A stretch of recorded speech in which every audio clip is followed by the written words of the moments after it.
Assalamualaikum warahmatullahi wabarakatuh. Alhamdulillah, wassalatu wassalamu ala habibina wa syafi'ina wa maulana Muhammadin sallallahu alaihi wasallam.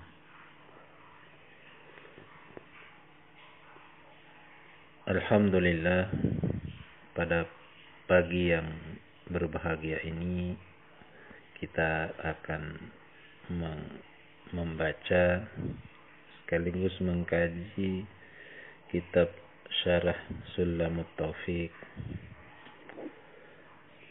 yaitu salah satu kitab yang wajib bagi pondok pesantren yang dikarang oleh Syekh Muhammad An-Nawawi, nafa'allahu bihi, amin. Mudah-mudahan Allah memberikan manfaat bihi dengan kitab ini, amin, amin. Qala al-muallifu wa nafa'ana bi ulumihim fid dharain,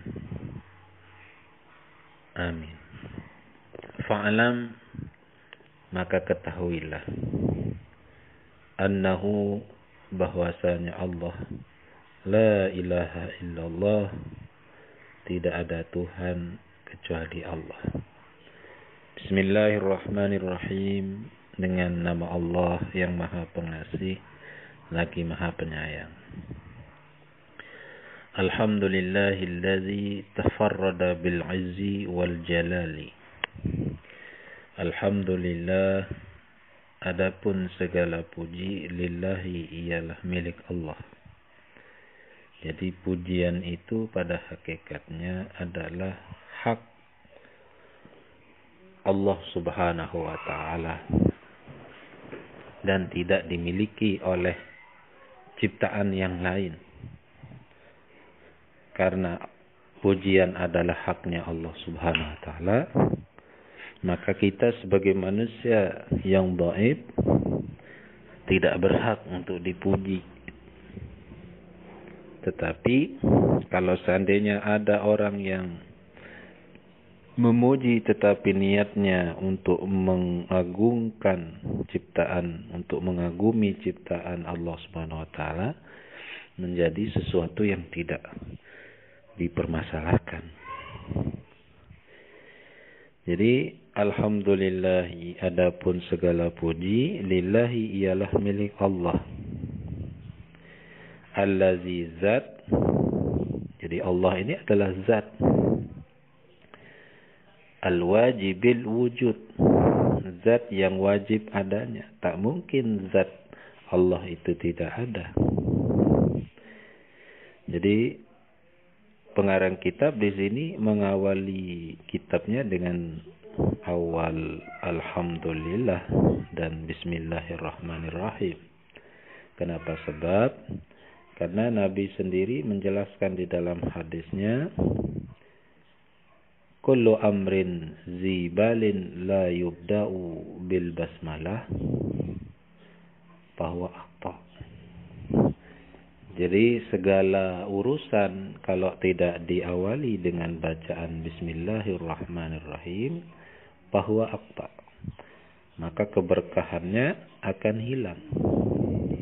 Begitu juga ketika seseorang tidak memulai dengan alhamdulillah, karena matan hadisnya ada dua. Yang kedua itu adalah kullu amrin zibalin la yubda'u bil hamdalah fahuwa aqta. Segala perkara yang tidak diawali dengan bacaan alhamdulillah, maka hilanglah keberkahannya. Maka pengarang kitab, yaitu Syekh Muhammad Nawawi, mengawali kitabnya dengan bacaan bismillahirrahmanirrahim dan mengucap alhamdulillah. Alhamdulillahillazi, adapun segala puji, lillahi, ialah milik Allah. Lamnya bimakna lil milki. Allazi, zat. Tafarrada, yang sendiri. Apa allazi, yaitu zatnya Allah. Tafarrada ini bentuknya fi'il madhi. tafarrada, ikut wazan tafa'ala. Tafarrada yatafarradu. Bil azzi, dengan kemuliaan. Jadi segala puji bagi Allah, zat tafarrada yang sendiri, bil azzi, dengan kemuliaannya. Jadi Allah itu adalah zat yang maha mulia, mulia dengan kesendiriannya. Artinya apa? Artinya tak mungkin sesuatu itu bisa dikatakan mulia secara syamil atau kamil kalau dia masih membutuhkan orang lain. Inilah yang dimaksud dengan bahwa Allah itu adalah zat yang esa, sendiri dalam dirinya, tidak membutuhkan kepada yang lain. Wal jalali, dan keagungan. Jadi Allah itu zat yang agung. Wa tawahhada bil kibriyai, dan Allah Ta'ala itu sendiri bil kibriyai, dengan kebesarannya. Jadi kalau kita melihat betapa besar kekuasaan Allah Subhanahu wa Ta'ala, kalau kita bandingkan bumi ini dengan planet-planet yang di alam semesta sana, jauh ya. Bintang yang kita lihat kecil itu bisa saja ratusan kali besarnya daripada bumi yang kita tempati ini. Dan berapa banyak planet-planet yang ada di semesta alam ini yang tak terdeteksi oleh ahli ilmuwan. Itulah yang menunjukkan bahwa Allah itu wa tawahhada bil kibriyai, dan sendiri bil kibriyai, dengan kebesarannya.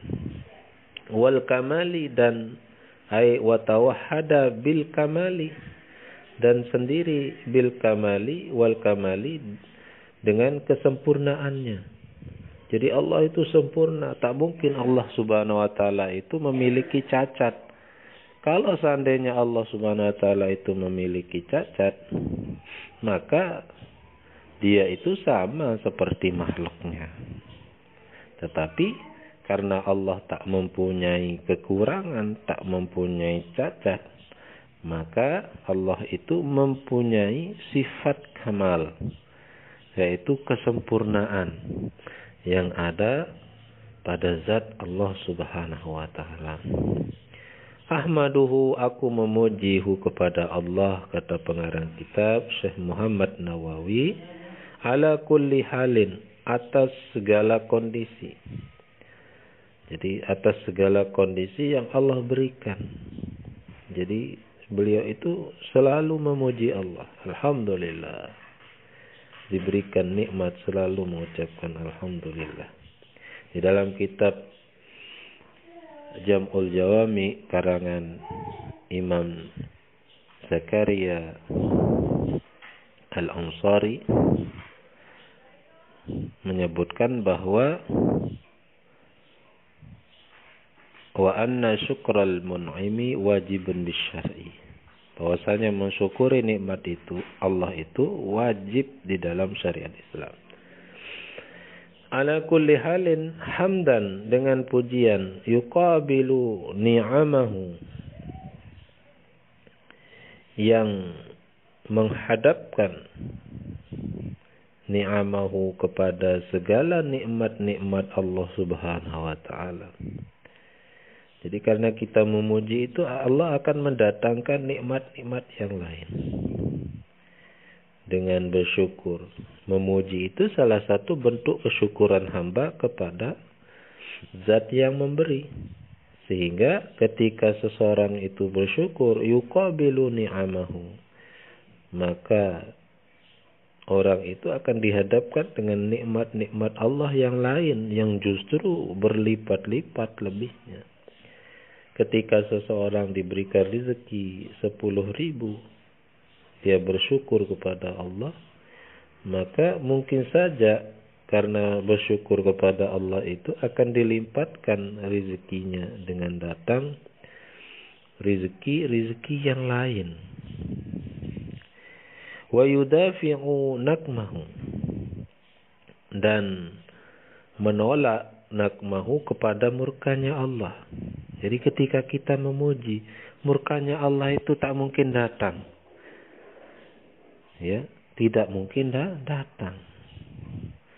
Makanya kita dianjurkan untuk selalu husnuzan kepada Allah. Saya sendiri, Haji Zamroni, tahaddus bi nikmatillah, saya diajarkan oleh orang tua saya untuk selalu husnuzan kepada Allah dalam kondisi apapun.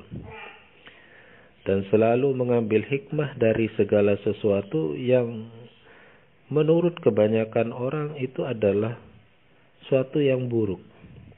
Tapi kita harus selalu mengambil hikmah dari apa yang menjadi takdir kita, menjadi apa yang diberikan Allah, selalu kita syukuri. Wa yusawi ziyadata ni'amihi fil hali wal ma'ali. Wa yusawi, dan sama, menyamakan siapa Allah, ziyadatan ni'amihi kepada tambahan nikmat-nikmatnya Allah, fil hali pada waktu sekarang, wal ma'ali, dan pada waktu yang akan datang.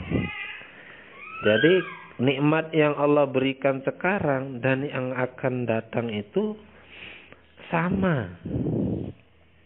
Ya. Sama, ziyadahnya sama. Ketika kita bersyukur hari ini diberikan rezeki yang sedikit, kita bersyukur kepada Allah, lalu Allah memberikan berlipat-lipat ganda tambahan-tambahan nikmat. Begitu juga ketika kita bersyukur nanti pada waktu yang akan datang, begitu juga Allah akan menambah nikmat-nikmatnya. Wa asyhadu an la ilaha illallah, dan aku bersaksi alla ilaha illallah, bahwasanya tidak ada Tuhan illallah kecuali Allah, wahdahu, sendirinya. Artinya Allah, bukan Tuhan yang lain. Wahdahu artinya sendirinya. Allah ini adalah zat yang tidak ada sekutu baginya, tidak ada yang sama kekuasaannya dengan Allah, tidak ada yang sama dengan kehebatan Allah Subhanahu wa taala. Dengan kita mengatakan la syarikalah, tidak ada sekutu, tidak ada yang menyamai lahu bagi zatnya Allah. Karena memang tak mungkin kita mengatakan bahwa Allah itu sama dengan yang lain. Karena yang lain itu bersifat fana. Dia bisa rusak, dia bisa hilang, dia bisa sakit, dia bisa mati. Sedangkan zat Allah itu tak mempunyai sifat seperti itu. Sehingga pengarang kitab Syekh Muhammad Nawawi mengatakan asyhadu alla ilaha illallah wahdahu la syarikalah. Aku bersaksi bahwasanya tidak ada Tuhan kecuali Allah dalam kesendiriannya. La syarikalah, tidak ada yang menyamai itu mawjud, ada lahu bagi Allah. Zulmanni, zat yang mempunyai karunia. Karunia Allah itu berbagai macam karunia Allah Subhanahu wa taala. Jadi karunia yang Allah berikan kepada kita, yang pada kita itu berbagai macam bentuk karunia-karunia. Wal abdali, dan Allah taala itu zul abdal, yaitu zat yang mempunyai sifat abdal, lebih utama. Jadi Allah Ta'ala itu punya sifat afdal. Sehingga tidak heran kita melihat betapa keutamaan-keutamaan Allah Subhanahu wa Ta'ala Allah Ta'ala mengampuni hambanya ketika dia bertaubat padanya. Allah Ta'ala menyayangi, mengasihi hamba-hambanya. Itu sebagai bentuk bahwa Allah itu Dzul Afdal. Wa asyhadu anna sayyidana Muhammadan abduhu wa rasuluhu.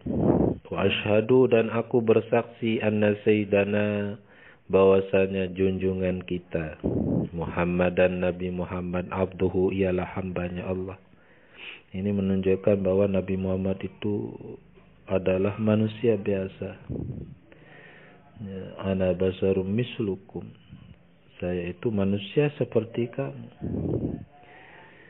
Wa rasuluhu, dan utusannya Allah. Nabi Muhammad itu adalah hambanya Allah, tetapi Nabi Muhammad itu diberikan kelebihan apa? Rasuluhu, utusannya Allah. Uhiya ilaih, orang yang diberikan wahyu oleh Allah. Disebut Rasul karena beliau diberikan wahyu, dan Nabi Muhammad menyampaikan kepada umatnya apa yang diwahyukan itu. Sehingga itulah yang menjadi sebagai pegangan hidup umat Nabi Muhammad, apa yang diwahyukan itu. Al-Munqizu, jadi Nabi Muhammad itu adalah Al-Munqizu, orang atau zat yang menyelamatkan minad dolali, dari kesesatan.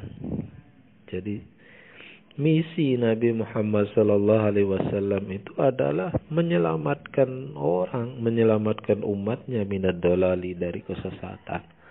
Bagaimana kita melihat sejarah ketika pertama kali Nabi kita, Nabi Muhammad SAW, diangkat menjadi Nabi dan Rasul.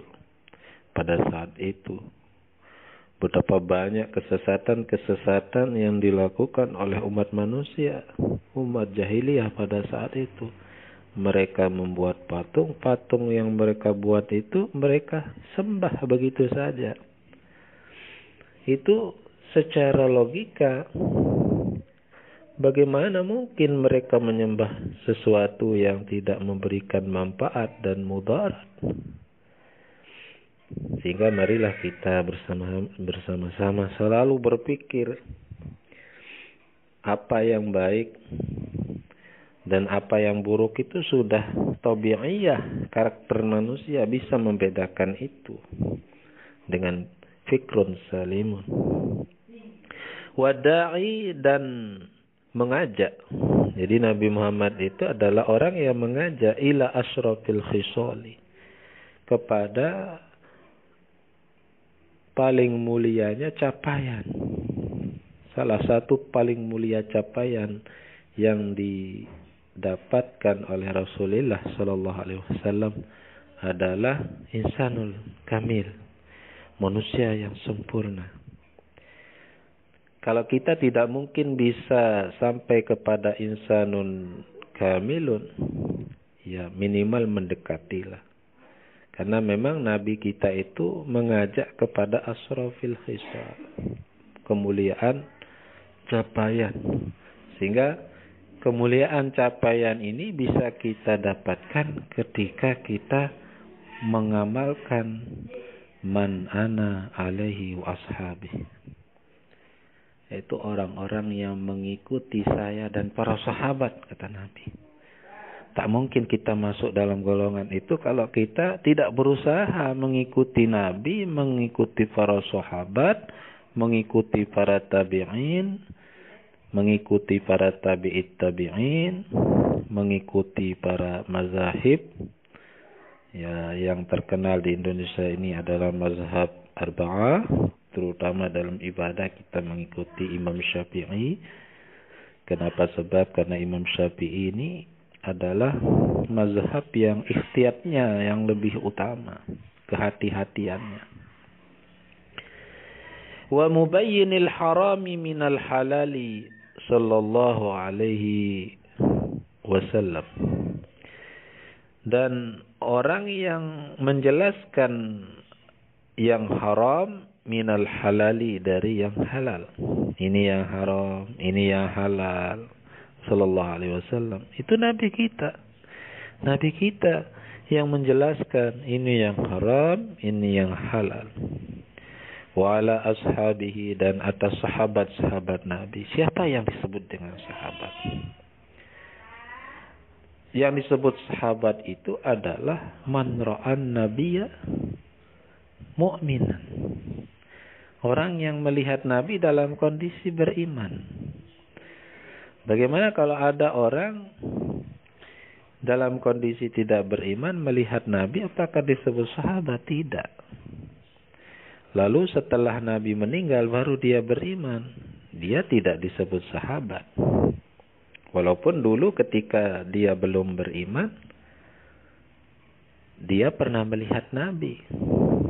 Jadi yang disebut sahabat itu adalah dalam kondisi dia beriman dan melihat Nabi. Itulah yang disebut dengan sahabat Nabi. Sehingga yang disebut sahabat Nabi ini banyak. Seperti Abu Bakar itu, beliau di samping sahabat juga keluarga. Karena putri tercinta daripada Sayyidina Abu Bakar menikah dengan Nabi kita, Nabi Muhammad SAW. Sehingga hubungan Sayyidina Abu Bakar itu bukan hanya sekedar sahabat, tetapi keluarga. Wa alihi, dan keluarganya Nabi Muhammad. Jadi keluarga Nabi Muhammad itu adalah keluarga yang termasuk dalam keluarga Nabi Muhammad itu adalah min Bani Hasimin wa Bani Muttalib, yaitu keturunan dari Bani Hasim dan Bani Muttalib. Khaira alin, sebaik-baik keluarga. Sehingga marilah kita bersama-sama merenung kembali ya, bahwa kajian-kajian kitab seperti ini sangat bermanfaat untuk membentengi kita. Karena banyak sekarang para asatidz yang hanya menghafal satu hadis, dua hadis, lalu dipiralkan di Facebook, dipiralkan di YouTube, sehingga yang ajaran Islam yang sebenarnya yang ada di dalam kitab-kitab salafun saleh itu terkadang dilupakan. Banyak ustadz-ustadz yang dijadikan sebagai pedoman, tetapi ketika memahami gejala alam seperti saat ini, dikatakan bahwa ini adalah tanda-tanda kiamat. Tanda-tanda kiamat dari dulu. Kalau kita mengatakan tanda-tanda kiamat dari dulu, bukan dari sekarang. Sehingga marilah kita bersama-sama mengkaji Islam ini. Islam ini adalah agama yang mudah, bukan agama yang mempersulit kepada pemeluknya. Sehingga kita sebagai muslim yang baik, muslim yang punya pemikiran yang ke depan bahwa Islam ini adalah agama yang memberikan maslahah kepada pemeluknya, maka kita selalu untuk mengkaji pemikiran-pemikiran ulama terdahulu, agar supaya kita dalam memahami konteks zaman sekarang ini tidak serta-merta kita terima begitu saja tanpa adanya kajian-kajian keislaman. Mungkin hanya ini dulu yang dapat saya sampaikan. Wallahul muwaffiq ila aqwamit thoriq. Assalamualaikum warahmatullahi wabarakatuh.